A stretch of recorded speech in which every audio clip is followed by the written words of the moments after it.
একদিন দেওয়ার আর আমি ঘুমাচ্ছিলাম, তো ঘুমাইতে ঘুমাইতে হঠাৎ দেখতেছি যে আমার বুকে মনে কেউ স্পর্শ করতেছে, এমন কিছু একটা। তারপর না আমি চুপচাপ আছি যে আসলে সে কী করতে যাচ্ছে। পরে এভাবে চুপচাপ থাকাকালীন আবার দেখলাম, ফলো করলাম যে ও ব্লাউজ খুলতেছে। যখন আমার ব্লাউজের বাটন খুলতে গেল তখন কিন্তু ওকে থাপ্পড় মারলাম। আমি থাপ্পড় মারে ওকে দূরে সরাই দিলাম যে হ্যাঁ, তুই কী করতেছিস? তোকে সন্তানের মতন মানুষ করছি, তোকে বড় করছি, তোর জন্য এত কষ্ট করছি, তাহলে তুই কেন এটা করতেছিস? পরে সে এক পর্যায়ে জোর করে আসে আমার ঢুকাই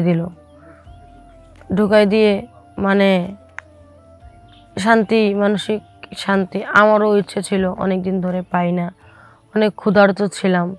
হাজব্যান্ড প্রবাসে, পরকীয়া করলে তো কতজনে কত কথা বলবে, কতজনে কী করবে না করবে, কত করবে, কমেন্টস করবে।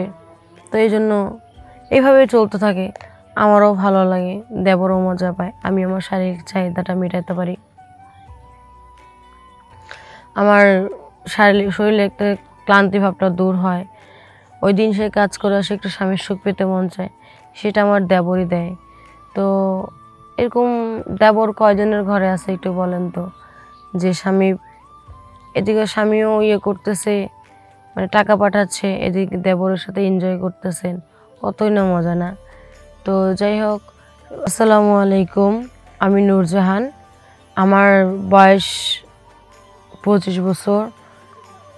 আমি একজন মধ্যবিত্ত ফ্যামিলির মেয়ে। আমি বাড়ি গ্রামে, আমার বাড়ি কুমিল্লা।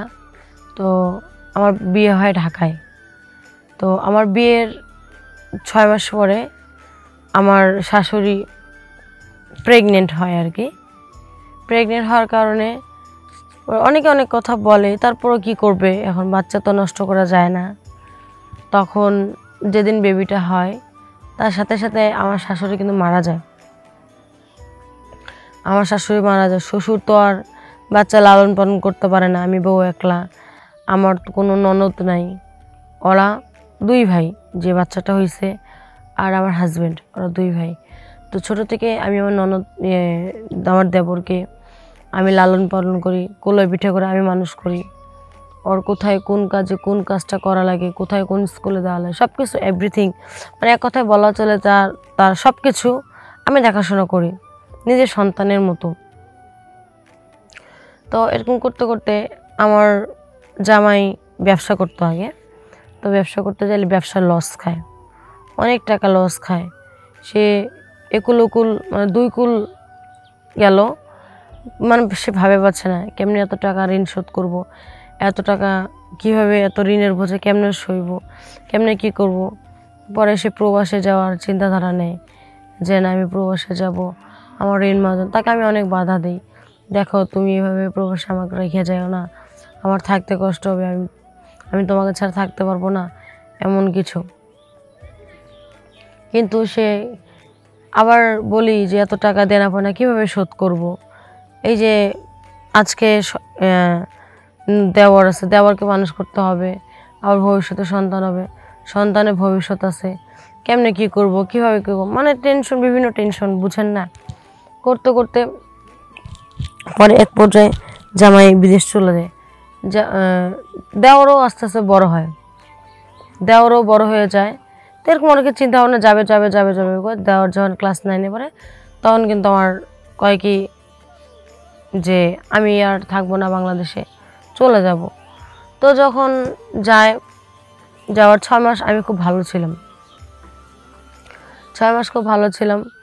একদিন দেওয়ার আর আমি ঘুমাচ্ছিলাম, তো ঘুমাইতে ঘুমাইতে হঠাৎ দেখতেছি যে আমার বুকে মনে কেউ স্পর্শ করতেছে, এমন কিছু একটা। তারপর না আমি চুপচাপ আছি যে আসলে সে কী করতে যাচ্ছে। পরে এভাবে চুপচাপ থাকাকালীন আবার দেখলাম, ফলো করলাম যে ও ব্লাউজ খুলতেছে। যখন আমার ব্লাউজের বাটন খুলতে গেল তখন কিন্তু ওকে থাপ্পড় মারলাম। আমি থাপ্পড় মারে ওকে দূরে সরাই দিলাম যে হ্যাঁ, তুই কী করতেছিস? তোকে সন্তানের মতন মানুষ করছি, তোকে বড় করছি, তোর জন্য এত কষ্ট করছি, তাহলে তুই কেন এটা করতেছিস? পরে সে এক পর্যায়ে জোর করে আসে আমার ঢুকাই দিয়ে মানে মানসিক শান্তি আমারও ইচ্ছে ছিল, অনেক দিন ধরে পাই না, অনেক ক্ষুধার্ত ছিলাম। হাজব্যান্ড প্রবাসে, পরকীয়া করলে তো কতজনে কত কথা বলবে, কতজনে কি করবে না করবে, কত করবে, কমেন্টস করবে। তো এই জন্য এইভাবেই চলতে থাকে। আমারও ভালো লাগে, দেবরও মজা পায়, আমি আমার শারীরিক চাহিদাটা মেটাতে পারি। আমার শরীরে একটা ক্লান্তি ভাবটা দূর হয়। ওই দিন সে কাজ করে আসে একটু স্বামীর সুখ পেতে মন চায়, সেটা আমার দেবরই দেয়। তো এরকম দেবর কয়জনের ঘরে আছে একটু বলেন তো, যে স্বামী এদিকে স্বামীও করতেছে, মানে টাকা পাঠাচ্ছে, এদিকে দেবরের সাথে এনজয় করতেছেন, কতই না মজা না। তো যাই হোক আপুরা, প্রবাসী স্ত্রীদের উদ্দেশ্যে একটা কথা বলতে চাই, আপুরা তোমরা যাই করো এরকম সিদ্ধান্ত তোমরা নিও না, এরকম কবলে তোমরা পড়ো না। কারণ দেবর তোমার ভাইয়ের মতন, তোমার ছোট ভাইয়ের মতন। দেবর জিনিসটা তোমার ছোট ভাইয়ের মতন, তাকে তুমি প্রাপ্ত সম্মান দাও। দেবররা তোমাদেরকে বলি, ওই মা বাবার পরে কিন্তু বড় ভাই, বড় হবে কিন্তু গার্জিয়ান হয়। তো তার দুর্বলতার সুযোগ তুমি নিও না। আশা করি কথাগুলো সবার ভালো লাগবে।